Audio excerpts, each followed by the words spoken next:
Okay, hello guys. So today we're going to be looking at confidence intervals for means. Before we do that, Casio users figure out how to store values on your calculator to these letters up here. So let me show you that real quick. It does come in handy. Let's say we want to store our answer to A. So you get whatever answer you have, you shift store right here, and then type in whatever letter you want about A. And then you hit equals.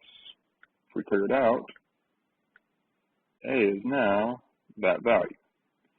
So that comes in handy if you need to, save your error, so you can then subtract it and add it to the mean or the proportion if you're doing a proportion interval. So there's today we're estimating population means. It's pretty much the same process as estimating a proportion, but we got different formulas. Now there's two different ways we estimate the mean, and it depends primarily on whether or not we know sigma, our population standard deviation. And again, it's same process, different formula. So let's start assuming we know sigma. So requirements, same old, same old. It's got to be a simple random sample. The value of the population standard deviation, sigma, is known. So for this case we're about to learn, sigma is known.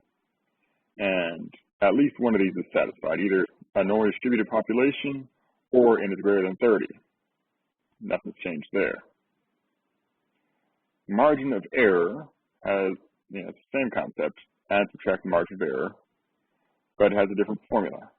Whenever we're dealing with a proportion, if you remember, the formula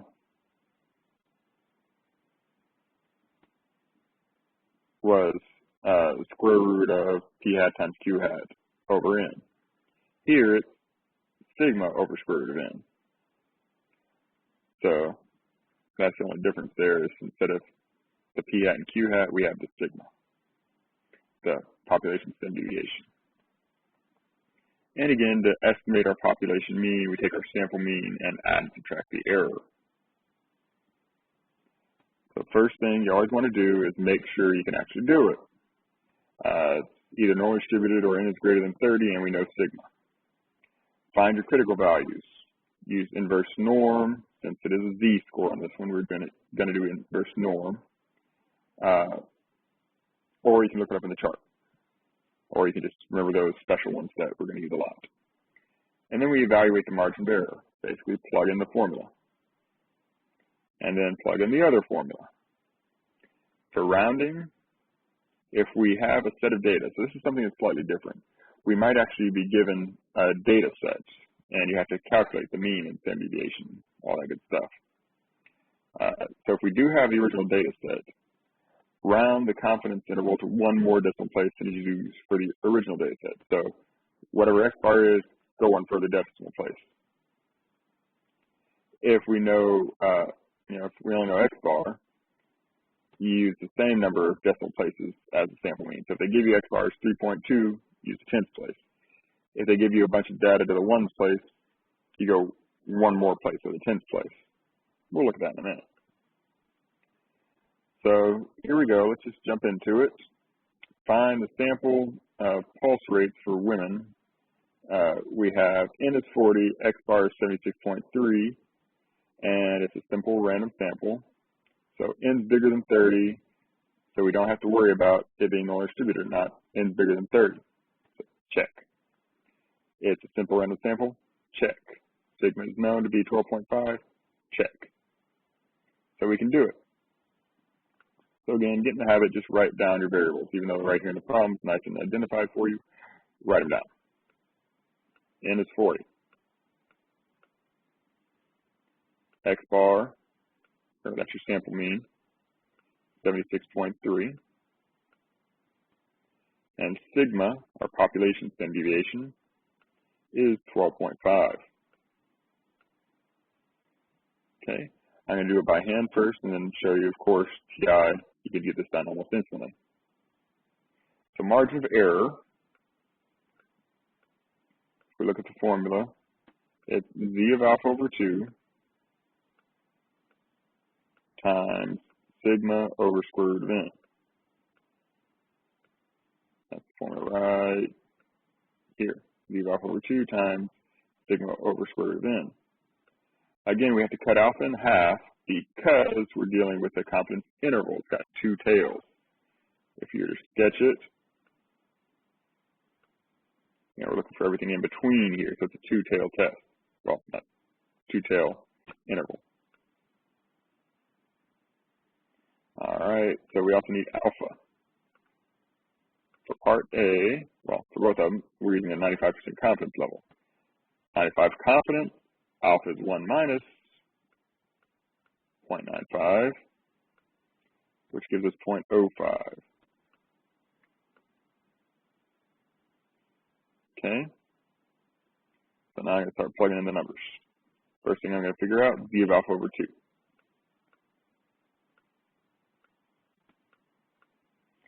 And again, I'll do it all three ways. Using the chart, we are still in Z-scores.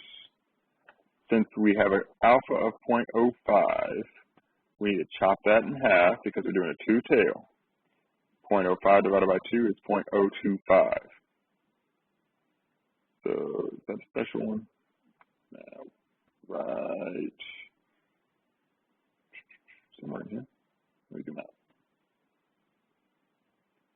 0.025. Should be around here somewhere. Oh, sorry. 0.025. There it is. Took me long enough. 1.96. Again, that's negative 1.96, but we just worry about the positive because we're going to do plus or minus that anyway. Use the calculator. I'll start with the Casio. Go to mode, distributions, inverse normal. 0.025, keep those the same, and we get negative 1.96, again taking the positive. For the TI, second bars, number 3, and I'll just stand so I can go back in here and get this. 0.025, and you can leave it like that, or if you're more comfortable, you can put comma the mean, comma the standard deviation. Either way, you can get negative 1.96.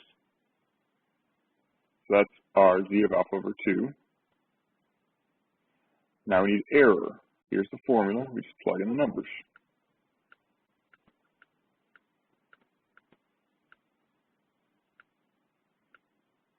Sigma is given as 12.5.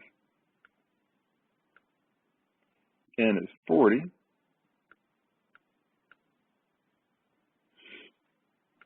So that's our error formula. I do it on a Casio since typically a TI user is not even going to worry about doing this step. Go to mode 1, 1.96 times 12.5 over square root of 40. That gives me this, but I want that as a decimal. And here's where I'm going to use that store function because I'm going to have to add and subtract this number. So I'm going to go to shift store A. You can use any letter you want up here. I like A because it's the first one. So now if I do A, if I recall it, it's this right here, which is that decimal 3.87. And again, you don't want to round into your final answer. So I'm going to write 3.87, but I'm actually going to use that whole value.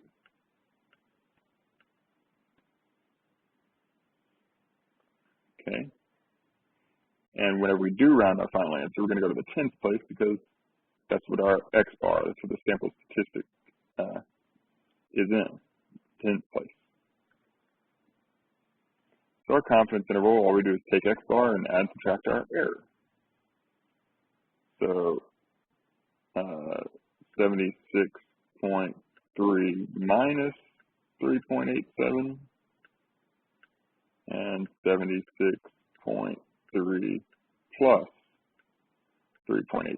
That's going to be our interval. Put in an interval notation. I'm going to do 76.3 plus A. Well, actually, I'm going to do minus first, so it's in the same order. I have it on the screen. That's my lower bound. And again, 10th place is given, 10th place is what we're rounding to, 72.4.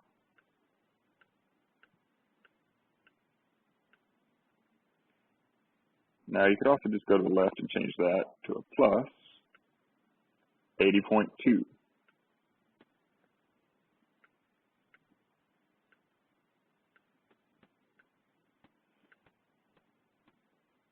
So if you have a Casio or any other calculator, that's how you go about doing it. You look up the value from the chart if you don't have inverse normal function. So now I'm going to show you the TI. Of course, you could do all that work if you really wanted to, or you could go to Stat, Tests. I'm going to do a Z interval this time, number 7. And make sure you're probably starting off on data if it's your first time looking at it. Go over here to Stats and hit Enter. Type in the values. Standard deviation, 12.5. X bar, 76.3. N is 40. And the confidence interval is 95.95. So good. And there we go, 72.4, 80.2. Same thing. Rounding rules still apply. Okay, go to the next one. All right. So just like we did with the proportion, we need to find out how many people we need to survey in order to estimate our mean. So how big does our sample size really need to be? So here's the formula. It's on the formula sheet as well. If you have your formula sheet, you could look up here in chapter 7. Here's the formula for the mean, the confidence interval of the mean. It's got both sigma known and sigma unknown. We'll get there in a minute. I might actually make that a separate video, part of today's lesson. The proportion right here tells you how to calculate N, both if you know P hat and Q hat or if you don't. And then here it is for the mean, whether or not you know sigma. If we don't know sigma, we estimate it either using S or some other known sigma that's larger. And as always, we're going to round up for the sample size for N. If we get a whole integer, like no decimals, then we can leave it as that answer. But if we have even 0.0001, we're going to go up to the next integer. All right, let's try it out. Assume that we want to estimate the mean IQ score for the population of statistics professors. How many statistics professors must be randomly selected for IQ tests if we want 95% confidence? Sample mean is 2 IQ points of the population. That's all they give me though. What about sigma? If we look at our formula, it's C of alpha over 2, get that from confidence interval, error, and we need sigma as well. So what do we do about sigma? Well, we aren't given a sigma, but we can use the standard deviation for everybody's IQ scores. This is a specific case to get out of here. For statistics professors. However, they're people too, really, we are. So IQ tests have a mean of 100 and standard deviation of 15. The mean is going to be greater, and the standard deviation is less than 100. It's a more homogeneous group. That means they're closer together. So people that are statistics professors are more likely to be close related in IQ scores than people that are, say, statistics professors and farmers. Just natural difference there. We do not know the specific value for sigma for statistics professors, but if we use 15 right here, we'll be good to go. We can always overestimate sigma safely. We never want to underestimate it. So what is sigma? We're going to use 15. So our error is 2 points within the mean. Our alpha is 0.05, and our standard deviation, we're going to use 15. So just plug in the formula right here, and equals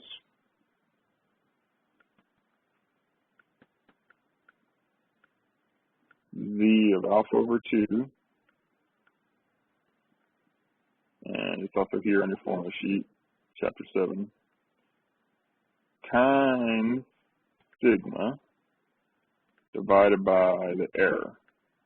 Again, they just did some algebraic manipulations to solve for n on that, on this formula here for error. They just rearranged to solve for n. Now we just need to plug in those numbers. Well, actually, we need to find out what z of alpha over 2 is. Alpha is 0.05, so we know that's going to be 1.96 because we just did it.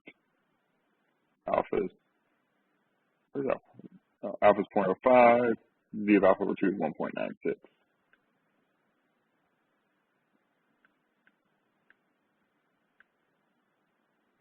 Oh, didn't put the square. So 1.96 times 15 divided by 2. We're going to square that.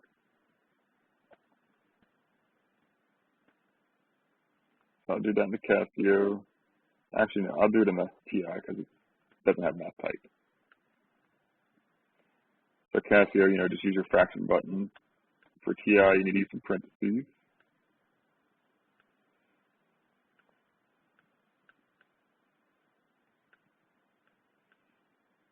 Numerator in parentheses. Also, the whole dang thing in parentheses, like it has here, because we're squaring the whole dang thing. Numerator in parentheses, denominator in parentheses. Really, we don't need these parentheses in this particular case because this is all multiplication and division. However, play it safe, put your numerator in parentheses, denominator in parentheses, and it won't hurt you. I'm going to square that thing. 216.09.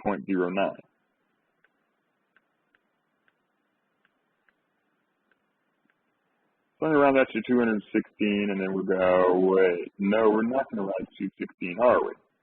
Make sure we always round up for sample sizes. 217. And that's how many statistics expressors you need to find for checking our IQ scores. All right. Let's look at a couple more examples of calculating confidence intervals, just so you have some reference. So a study of the ages of motorcyclists killed in crashes involves the random selection of 150 drivers with a mean of 37.1 years, and assuming that population standard deviation, construct a 99% confidence interval. So first, can we do it? Yes, 150 drivers, that's bigger than 30. Random sample, sigma's known, good to go. So now write down those variables. N is 150. X bar, that's your sample mean, is 37.1. Sigma is 12.0. Alpha, 1 minus 99% is 1%. And then we're going to need to calculate z of alpha over 2. Unless, of course, you're using a TI, then you're just going to type that in and be done with it. All right. So I'm going to look at the chart. Alpha is 0.01, so I'm looking for 0.005.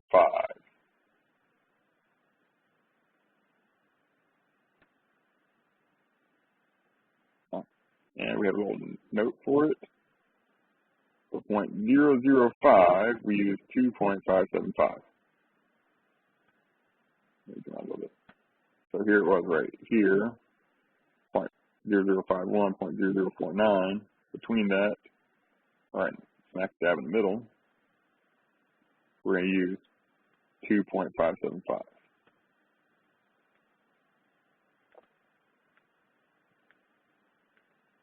Now, if you're using a Casio, you just do the inverse normal. 0.01 divided by 2 if you want. It gives you 2.576. Notice the difference there. If you're using a Casio or TI, if you're using a calculator, you're going to get a slightly different Z critical value here. That's okay. Either one you use will be fine. So now let's calculate the error, assuming we don't have a TIE3. That's V of alpha over 2 times sigma over square root of n.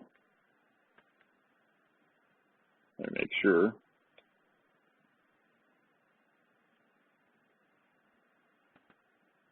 V of alpha over 2 times sigma over square root of n. There we are. Now we just plug in the numbers. 2.575. I'll do it with the charts number here, and whenever we do the confidence interval on the TI, we'll compare them, see how close they are. And we just plug in the numbers. Type it in, make sure you go back to your mode 1.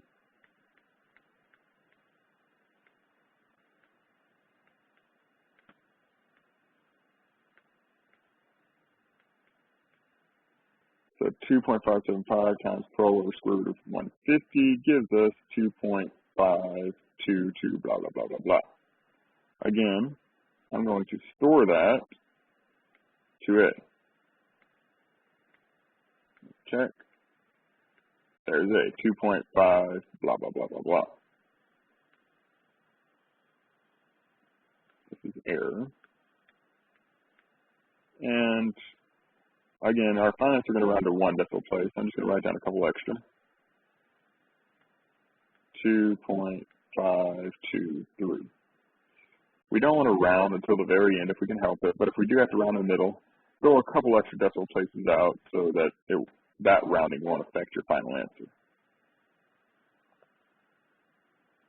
All right. Now, to get our confidence interval, all we have to do is add, subtract that to our mean.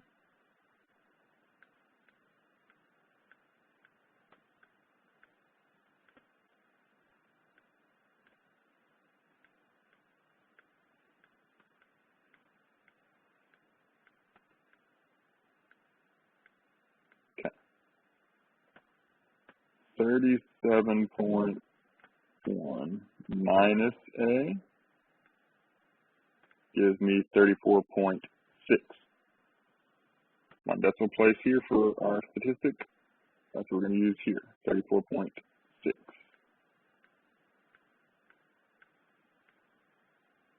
The upper bound, I'm just going to go to the left and change that minus to a plus. 39.6.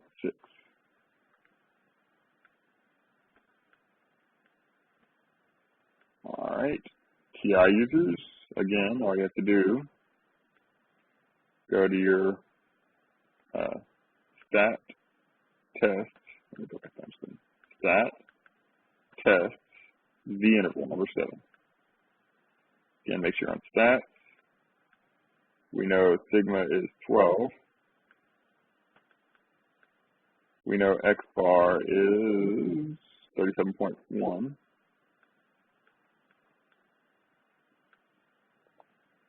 And we know N is 150. And we want the 95% confidence, 99% confidence, so change that.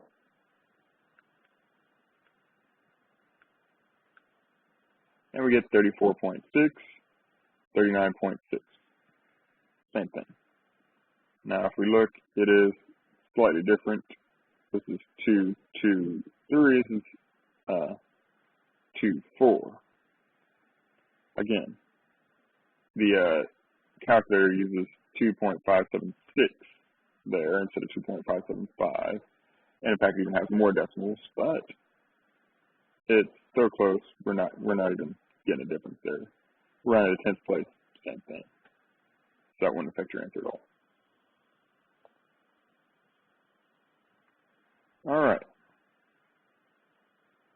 Now here's something slightly different. We're given a list of data, and we need to construct a confidence interval. So let's go look back. We need n, x bar, and sigma. Well, it tells us n is 14, so we don't have to count, but we could count 1, 2, 3, 4, 5, 6, 7, 8, 9, 10, 11, 12, 13, 14. Okay, they didn't lie to us. But to get x bar, we have to get the average of these. I'll show you how to do it on the Casio and TI and any other random calculator. So with 14 different second-year medical students at Bellevue Hospital, they measured blood pressure of the same person. They obtained the results listed below, assuming the population standard deviation is known to be 10, bleh, construct a 95% confidence interval to estimate the population mean. And sorry, let me go back for a second. We didn't actually answer the last question here, did we? If the confidence intervals do not include the ages below 20, they don't. Does this mean motorcyclists under the age of 20 rarely die in crashes? No, not in the least. Young people killed in crashes, but so do the old people, so it changes the average there. This is, again, the average age, not the total range of ages. So this is a no.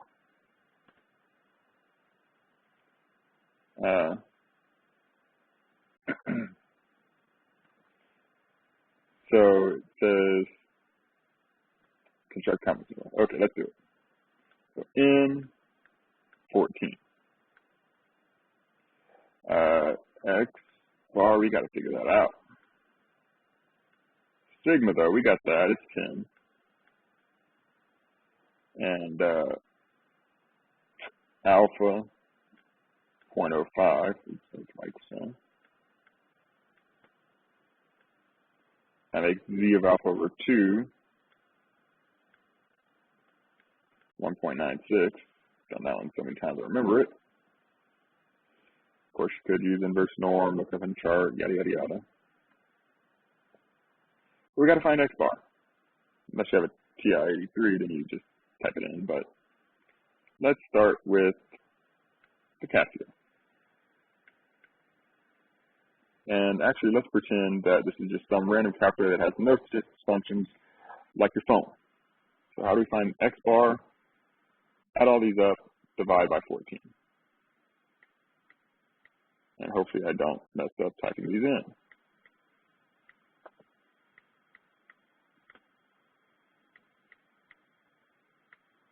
So all we're going to do is type all these numbers in. Add them together.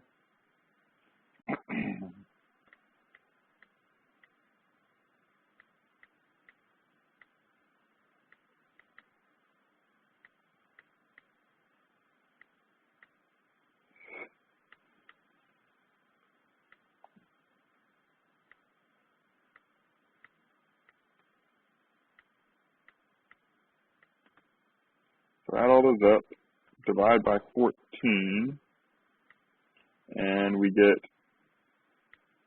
133.9. Rounding, remember, we're going to go one decimal place more than our data values. That's 133.9. That blue, got to calculate it.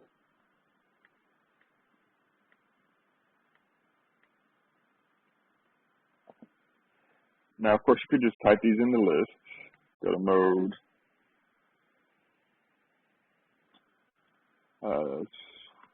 Mode number 3. One variable. Type them in. 138, 130, 135, 140, 120, 125, 120,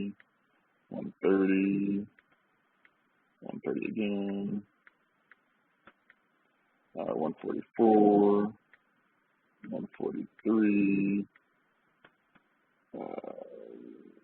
where was it? 144, 140,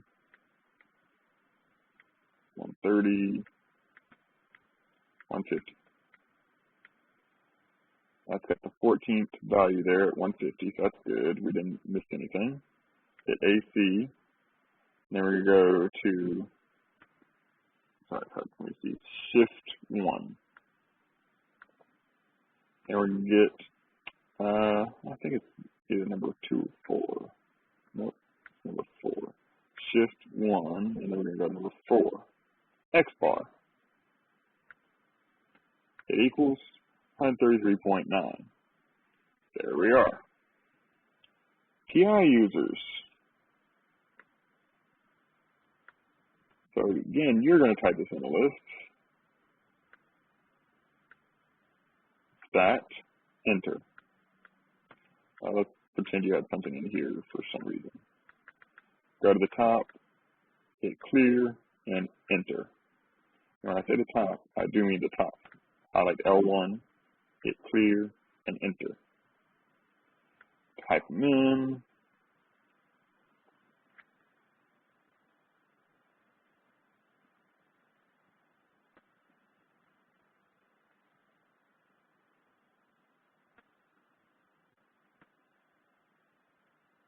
Oops, okay.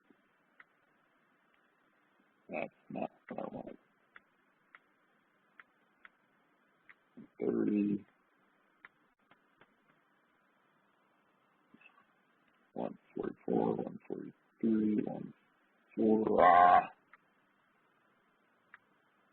40,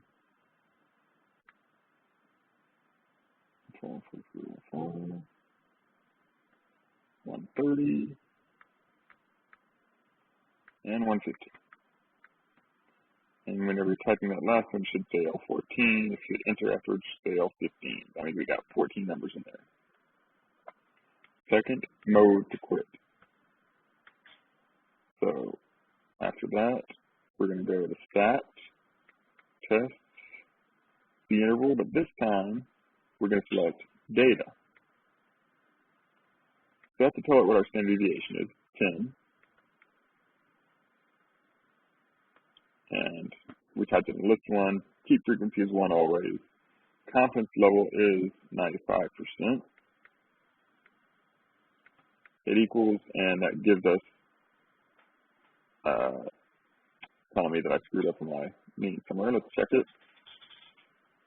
138, 130, 125, oh, that should be 135. Let's try that again.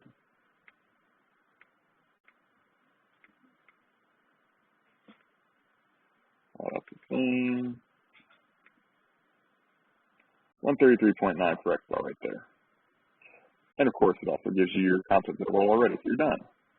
But let's pretend that you're not using a TI and you're not done yet. So now you construct the confidence interval by finding the error. Where that's V of alpha over 2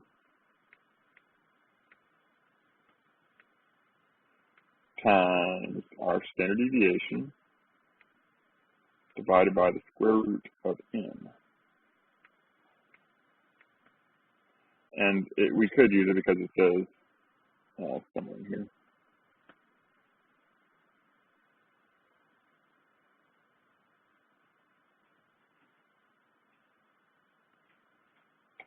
I think it was in the previous part, it said it was normally distributed. So n is 14, and let's just say it is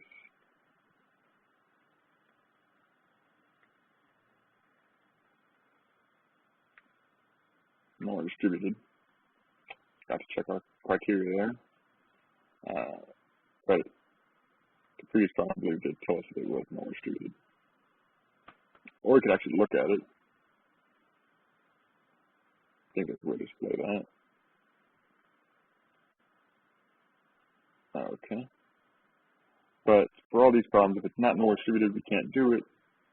So yeah, or well, and it's less than 30, and it's not always sugar. We can't do it, so it's no sugar. Type it in. Okay, go back to mode 1.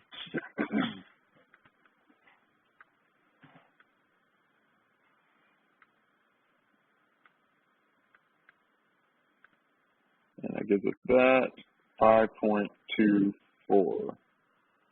I'll go ahead just 5.238. So I'll write down.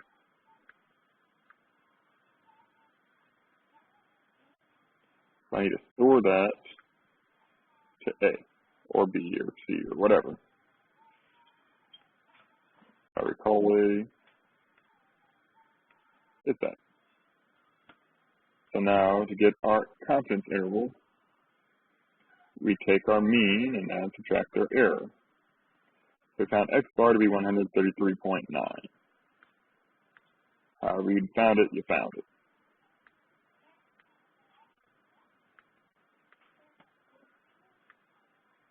And we need to add and subtract our error. Be careful.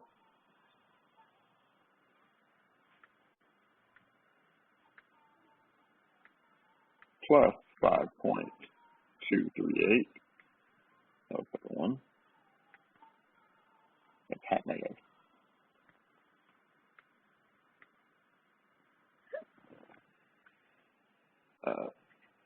Sorry.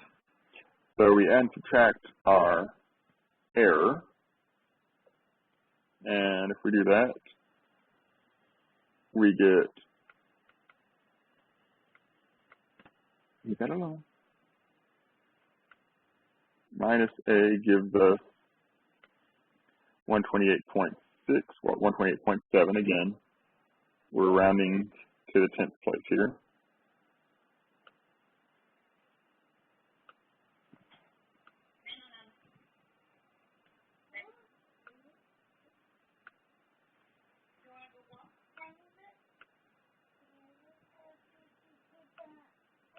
$128.7.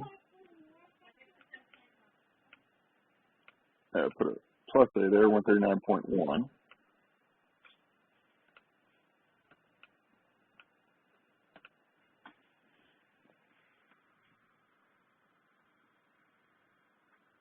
And if we compare that to what our calculator, the CI gave us,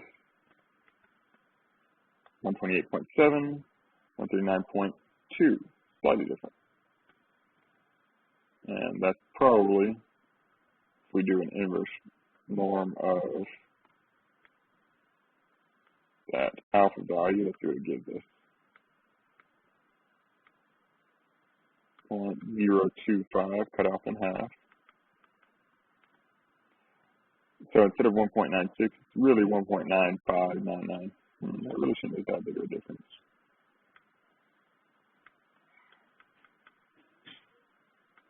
But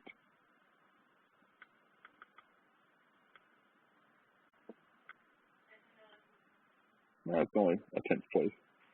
So again, you may get slightly different answers, but that's already fine. I'm going to do it without a calculator and with both calculators to see the different range of answers that should be acceptable, and I'll take all those. All right. Now, that's how you do the confidence interval. Ideally, what should the confidence interval be in this situation? Well, ideally, it should be really small. I mean, we're assuming the person's blood pressure isn't going up and down. So if we have second-year medical students, we'd hope that they're pretty well trained, and if the interval would be a really small interval of the actual mean of that person's blood pressure. So let's see. I'm going to cut the video off here and start the next one just to split it up. The next one we're going to look at sigma being unknown. All right.